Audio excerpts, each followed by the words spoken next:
Very happy to be back with all of you for the evening Gita session. तो एक बहुत ही महत्वपूर्ण श्लोका को आज हम समझने का प्रयास करेंगे गीता के। हतो वा प्राप्स्यसि स्वर्गम जित्वा वा भोक्ष्यसे महिम तस्मात् उत्तिष्ठ कौन्तेय युद्धाय कृतनिश्चयः. So we'll read the translation. Hare Krishna. O son of Kunti, either you will be killed on the battlefield and attend the heavenly planets, or you will be conquer and enjoy the earthly kingdom. Therefore, get up with determination and fight. Hare Krishna. Hare Krishna. Thank you माता जी. देखिए यहाँ पे भगवान इनको क्या क्या आदेश दे रहे हैं.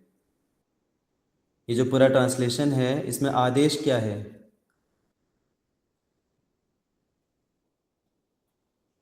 क्या आदेश दे रहे हैं? बोलिए, सिंपल से आंसर है.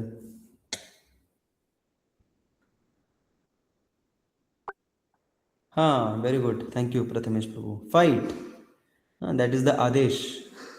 फाइट करो, लेकिन फाइट करने में डिटर्मिनेशन लगता है. तो हमारे जीवन में भी अलग अलग प्रकार के फाइट्स चलते रहते हैं, अलग अलग प्रकार के संघर्ष चलते रहते हैं. और उसमें से एक बहुत महत्वपूर्ण संघर्ष रहता है कि अपने जो प्रिंसिपल्स हैं उनको, उनके ऊपर जीवन जीना, प्रिंसिपल्स के ऊपर जीवन जीना, वो एक प्रकार का संघर्ष है. जीवन में मेहनत करना वो एक प्रकार का संघर्ष है. और कोई संघर्ष होता है हमारे जीवन में जिसके लिए डिटर्मिनेशन लगता है, दृढ़ता लगती है?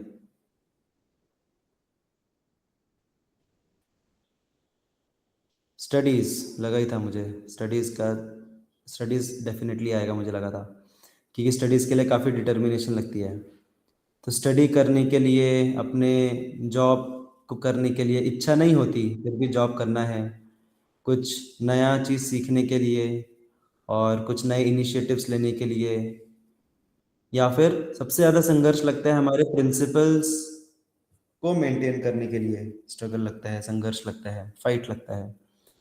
और इन सब कार्यों के लिए डिटर्मिनेशन लगता है. डिटर्मिनेशन मतलब दृढ़ता, दृढ़ निश्चय होना लगता है. To balance everything, to keep consciousness pure and not let them deteriorate, या अपनी चेतना को शुद्ध रखने के लिए और अपने अलग अलग जो पहलू हैं जीवन के उनको बैलेंस करने के लिए.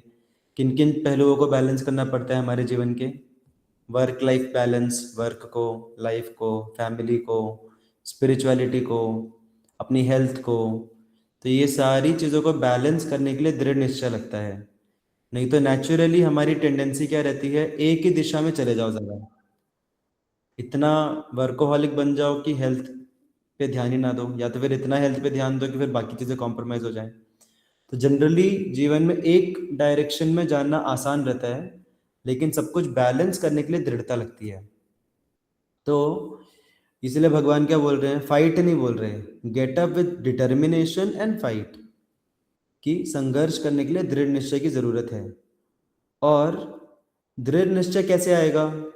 दृढ़ निश्चय बस सोचने से आ जाएगा क्या कि चलो मेरे अंदर बहुत ज़्यादा दृढ़ निश्चय है, या फिर हमको समझा कि हमारे अंदर दृढ़ निश्चय नहीं है तो जबरदस्ती अंदर से ऐसा सोच लेना कि नहीं अब तो मेरे अंदर दृढ़ निश्चय है और मैं करके रहूँगा. तो ऐसा सोचने से आएगा क्या? सिर्फ नहीं, सिर्फ सोचने से नहीं आएगा. दृढ़ निश्चय होने के लिए हमें पर्पस क्लियर होना चाहिए. हम जो कर रहे हैं, देखिए जनरली हमारा दृढ़ निश्चय कब आता है? जब हमें क्लैरिटी होती है जो हम कार्य कर रहे हैं वो कार्य का जो लक्ष्य है वो कैसा है, मतलब कॉन्सिक्वेंसेस क्या हैं, बेसिकली जो हम कार्य कर रहे हैं उसके कॉन्सिक्वेंसेस क्या हैं और उस कार्य का वैल्यू क्या है. जैसे उदाहरण स्वरूप, अगर आप लोग कार से कहीं किसी रास्ते पे जा रहे हैं, ओके, और अगर आपको नेविगेशन में दिखा रहे हैं, गूगल मैप में दिखा रहे हैं कि वही सही रास्ता है, तो आप बिंदास जाएंगे ना, एकदम फुल स्पीड में दृढ़ता से जाएंगे आप. लेकिन अगर सपोज कहीं पे जीपीएस सिग्नल लॉस्ट हो गया, बोलते हैं ना जीपीएस सिग्नल लॉस्ट, और आपको क्लियर नहीं है कि वो जो रास्ता है वो सही जगह जा रहा है कि नहीं, यू आर नॉट क्लियर, तो क्या हम उतने दृढ़ निश्चय के साथ हम गाड़ी चला के लेके जा पाएंगे उतना फास्ट? नहीं, हम डरते डरते जाएंगे, तो उतना दृढ़ निश्चय नहीं आ पाएगा। तो दृढ़ता कब आती है? जब हमें क्लैरिटी होती है कि हम जो कर रहे हैं वो पर्पसफुल है और उसका अल्टीमेट जो गंतव्य है वो हमारे लिए अच्छा है। तो जब ये क्लैरिटी रहती है, जितना ज़्यादा ये क्लैरिटी रहेगी उतना ज़्यादा हम दृढ़ निश्चय से कार्य को करेंगे। तो कई बार ऐसा लोगों को लगता है कि अरे हमारे अंदर तो है ही नहीं, हमारे अंदर तो डिटर्मिनेशन है ही नहीं, ऐसा कुछ लोगों को लगता है। कभी आप लोगों ने देखा है ऐसे कोई व्यक्ति जिसको ऐसा लगता है कि हमारे अंदर तो डिटर्मिनेशन ही नहीं है? हो सकता है वो व्यक्ति हम भी हों ना। तो ऐसा हमारे बारे में खुद को लगता है हमें, और लोग भी बोलते हैं अरे तुम्हारे अंदर इतना भी डिटर्मिनेशन नहीं है क्या? और कभी कभी हमको लगता है कि अरे इतनी छोटी सी बात है, इसके लिए इतना डिटर्मिनेशन नहीं आ पा रहा है इसके अंदर। ऐसा हमें दूसरों को देख के लगता है कि अरे स्मोकिंग करना गलत है, इतनी सिंपल सी बात है, स्मोकिंग करना गलत है, फिर भी ये छोड़ क्यों नहीं पा रहा है, इतना भी डिटर्मिनेशन नहीं है इसके अंदर। तो ऐसा हमें लगता है दूसरों के बारे में, कई बार दूसरों को हमारे बारे में लगता है, और कई बार हमें खुद के बारे में लगता है कि हमारे अंदर डिटर्मिनेशन नहीं है। लेकिन डिटर्मिनेशन कोई ऐसी क्वालिटी नहीं है कि वो या तो है या तो नहीं है, मतलब जन्म से कोई डिटर्मिनेशन लेके पैदा नहीं होता है। Determination is a function of clarity. Determination जो है वो क्लैरिटी का फंक्शन है। मुझे क्लियर है कि ये चीज़ मेरे लिए अच्छी है, जितना ज़्यादा हम कन्विंस्ड हैं कि ये कार्य मेरे लिए अच्छा है, उतना ज़्यादा हम डिटरमाइंड रहेंगे। अब ये सपोज आपको आपकी जो फेवरेट डिश है, कोई बता सकते हैं? चलो किसी को पकड़ता हूँ मैं, फेवरेट डिश पूछता हूँ मैं किसी की। रसमलाई। अरे वाह पकड़ने की जरूरत ही नहीं पड़ी, डायरेक्ट आ गया। रसमलाई, या तो रसमलाई जो है, रसमलाई खाने के लिए आपको डिटर्मिनेशन लगता है क्या बहुत? नहीं। हाँ, कोई अगर आपको जबरदस्ती नहीं दे रहा है तो भी आप उससे छीन के लोगे? I don't know, but but अगर कोई अपना है तो उससे छीन के भी ले सकते हो आप। तो रसमलाई खाने के लिए नेचुरली डिटर्मिनेशन आता है। क्यों नेचुरली डिटर्मिनेशन आता है? क्योंकि वो अच्छा लगता है, और मुझे पता है कि वो खाऊंगा तो या खाऊंगी तो मुझे अच्छा लगेगा वो। तो पर क्लैरिटी है बेसिकली उस चीज़ के बारे में। तो determination is a function of clarity, और वही क्लैरिटी जो है वही भगवान यहाँ पे अर्जुन को प्रोवाइड कर रहे हैं। अर्जुन को सिर्फ भगवान ये नहीं बोल रहे कि चलो मैं बोल रहा हूँ इसलिए फाइट करो बस, या फिर डिटर्मिनेशन डिटर्मिनेशन अरे इतना डिटर्मिनेशन नहीं तुम्हारे अंदर, क्षत्रिय हो के यहाँ पे लड़कियों सॉरी बच्चों की तरह रो रहे हो। हाँ, आई एम सॉरी, बच्चों की तरह रो रहे हो, इतना भी डिटर्मिनेशन नहीं है तुम्हारे अंदर, आई एम सॉरी। तो ऐसा नहीं बोला भगवान ने उनको, अर्जुन को। भगवान ने क्या बोला कि भगवान ने पहले उनको क्लैरिटी दी कि लड़ना क्यों है, जिससे कि डिटर्मिनेशन उनका क्लियर हो पाए, आ पाए उनके अंदर डिटर्मिनेशन। तो क्लैरिटी क्या दी यहाँ पे कि ठीक है तुम अभी लड़ोगे, देखो लड़ाई जब करोगे, यहाँ पे युद्ध जब करोगे तो दो पॉसिबिलिटीज हैं, या तो तुम जीतोगे या तो तुम क्या बोलते हैं उसको, ये युद्ध में आप क्या बोलते हैं उसको, बलिदान नहीं, कुछ तो एक अच्छा पॉजिटिव वर्ड है, युद्ध में आप धराशायी बोल सकते हैं, लेकिन धराशायी थोड़ा नेगेटिव वर्ड है। शहीद। शहीद, हाँ शहीद, शहीद गति को प्राप्त हो। शहीद शहीद शहीद इज द वीर गति को परफेक्ट प्राप्त हो। Word. No no, I was looking for शहीद word, that is the perfect word. वीर गति को प्राप्त हो। हाँ, वीर गति is even further more perfect also.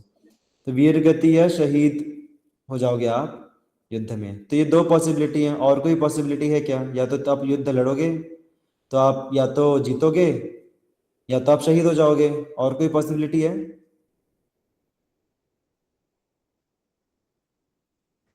और एक पॉसिबिलिटी है कि आप युद्ध से भाग जाओगे ना, ये भी एक पॉसिबिलिटी है। और अर्जुन तो यही वाली पॉसिबिलिटी ट्राई कर रहे हैं कि क्या मैं भाग जाऊं युद्ध से, तो उसी के अगेंस्ट भगवान उनको यहाँ पे कन्विंस कर रहे हैं कि भागो मत, युद्ध करो, युद्ध करोगे या तो जीतोगे या तो मरोगे, मतलब शहीद हो जाओगे, और दोनों केस में तुम्हारा भला है। ये चीज़ भगवान यहाँ पे बता रहे हैं। तो इसके माध्यम से भगवान उनको क्लैरिटी प्रोवाइड कर रहे हैं कि तुम युद्ध करो, डरो मत, युद्ध करो। अगर तुम जीतोगे तो अच्छी बात है, जीतोगे तो फिर तुम राजा बन जाओगे यहाँ के, और अगर तुम शहीद हो जाओगे तो यहाँ पे भले ही राजा ना बनो, लेकिन तुम्हें स्वर्ग प्राप्ति होगी, स्वर्ग की प्राप्ति हो जाएगी तुम्हें, क्योंकि तुम अपने धर्म का पालन कर रहे हो। तो जब हम धर्म का पालन करते हैं, यज्ञ करते हैं, अभी आगे जाके 5वें या 6वें अध्याय में भगवान बताएंगे कि कैसे ये युद्ध करना भी एक यज्ञ है, क्योंकि तुम कर्तव्य का पालन कर रहे हो मेरी प्रसन्नता के लिए, भगवान की प्रसन्नता के लिए। तो भगवान की प्रसन्नता के लिए अपने कर्तव्य का पालन करना भी एक यज्ञ है, और यज्ञ करते हैं, धर्म का पालन करते हैं, तो उसे स्वर्ग की प्राप्ति होती है। सिर्फ नाम के सामने स्वर्गवासी लगाने से नहीं होती। ऑफ कोर्स ऐसा नहीं है कि नाम के आगे लगा दिया तो नहीं होगी, it depends on our actions. हमारे जीते जी हमने कैसे कार्य किए हैं उसके अनुसार फिर डिसाइड होता है कि हमें कौन सी गति प्राप्त होगी, स्वर्ग होगा कि क्या होगा। तो बेसिकली पॉइंट भगवान यहाँ पे बता रहे हैं कि हमें अपने कर्तव्य का पालन करना चाहिए, हमें धर्म का पालन करना चाहिए, हमें एथिक्स का पालन करना चाहिए। और अगर हम एथिक्स को फॉलो करेंगे, मोरालिटी को फॉलो करेंगे, हमारे कर्तव्य का पालन करेंगे, तो या तो हमें सफलता मिलेगी या तो हो सकता है विफलता मिले। लेकिन चाहे सफलता मिले या विफलता मिले, कम से कम हम पुण्य तो कमाएंगे, क्योंकि हमने सत्कर्म किए हैं। तो जब भी हम सत्कर्म करते हैं तो उससे पुण्य की प्राप्ति होती है, हमारा पुण्य बढ़ता है। So being good is never a waste. जब हम अच्छी तरीके से बिहेव करते हैं, सत्कर्म करते हैं, दूसरों की मदद करते हैं, सत्कर्म आप बता सकते हैं, कोई एग्जाम्पल दे सकते हैं अलग अलग टाइप के सत्कर्मों की? एक तो मैंने ही बोल दिया, दूसरों की मदद करना, और कुछ सत्कर्म?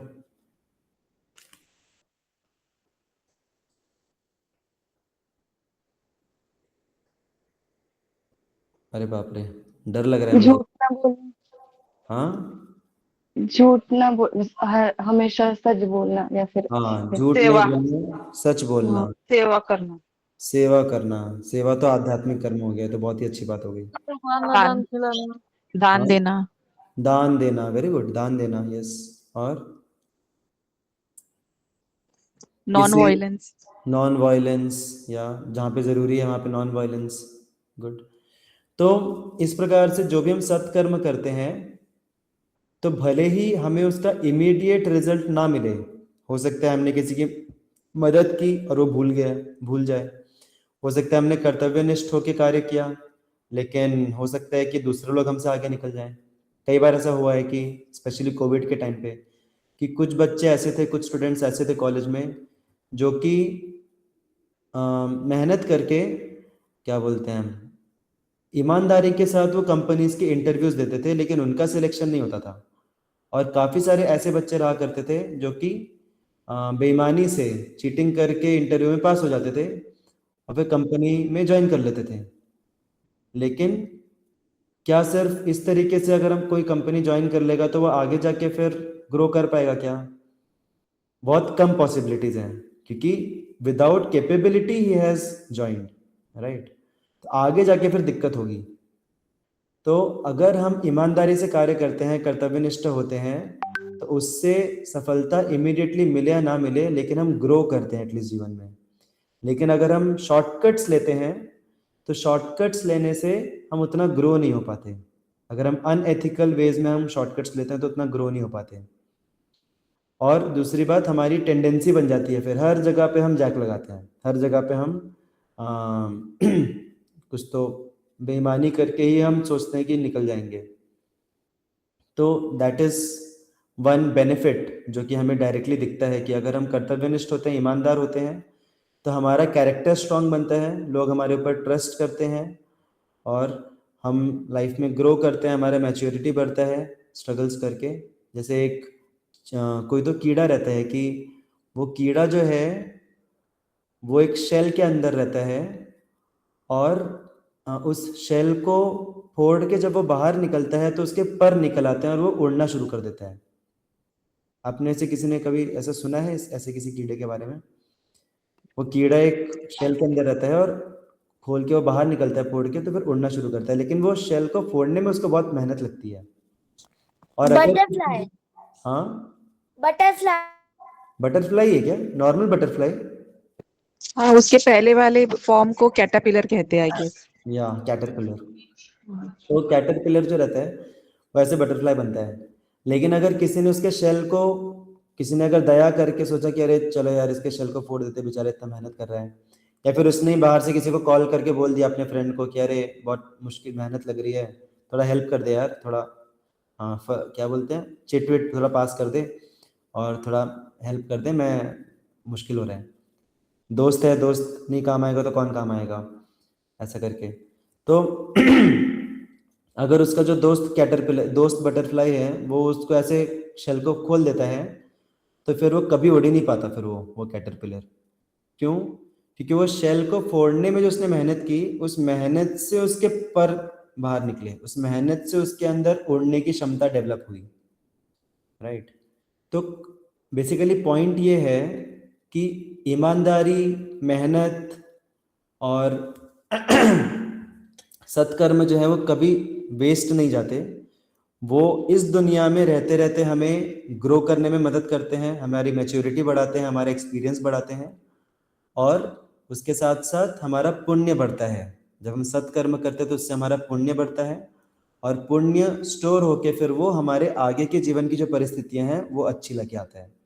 तो जैसे काफ़ी सारे लोगों को एक सवाल रहता है कि अच्छे लोगों के साथ बुरा क्यों होता है, और उससे भी ज़्यादा जोर से ये सवाल आता है कि बुरे लोगों के साथ अच्छा क्यों होता है।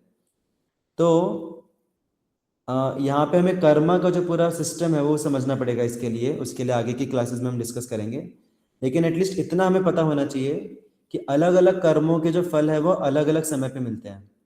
अगर हमने सत्कर्म किया है लेकिन अभी उसका फल नहीं मिला, इसका मतलब ये नहीं कि वो वेस्ट हो गया है, उसका फल आगे जाके मिलेगा। हो सकता है आगे जाके बिना ज़्यादा मेहनत किए हमें रिजल्ट्स मिल जाए, और अगर अभी भी हमें बिना ज़्यादा मेहनत किए रिजल्ट्स मिल जाते हैं, इसका मतलब वो हमारे पास्ट कर्मा की वजह से मिले हैं। सो बेसिकली सत्कर्म, हेल्पिंग अदर्स एंड ईमानदारी, ये जो चीज़ें हैं ये कभी वेस्ट नहीं जाती। वो या तो इमीडिएट उसका रिजल्ट मिलेगा, नहीं तो बाद में रिजल्ट मिलेगा। तो वही चीज़ यहाँ पे भगवान बता रहे हैं कि तुम अपना कर्तव्य का पालन करो, और चाहे तुम्हें सक्सेस मिले, basically there is nothing like failure. Failure नाम की कोई चीज़ ही नहीं है। दो ही चीज़ें हैं, या तो सक्सेस मिलेगी अभी, नहीं तो बाद में मिलेगी success. There is nothing called as failure. अगर हम अपने कर्तव्य का पालन कर रहे हैं, there is nothing called as failure. या तो अभी सक्सेस मिलेगा, नहीं तो बाद के लिए वो स्टोर होगा वो सक्सेस। तो वही चीज़ बता रहे हैं, या तो अभी मिलेगा तुमको सक्सेस बैटल फील्ड में, या फिर तुमको स्वर्ग में सक्सेस मिलेगा। और इस डिटर्मिनेशन के साथ अपने कर्तव्य का पालन करो, फाइट करो। That's what Krishna is trying to explain to Arjuna. Krishna is trying to explain to all of us, including me also. I also need to improve a lot, but keeping Arjuna as the example. Hare Krishna. Srimad Bhagavad Gita की जय। जय जय। श्रील प्रभुपाद की जय।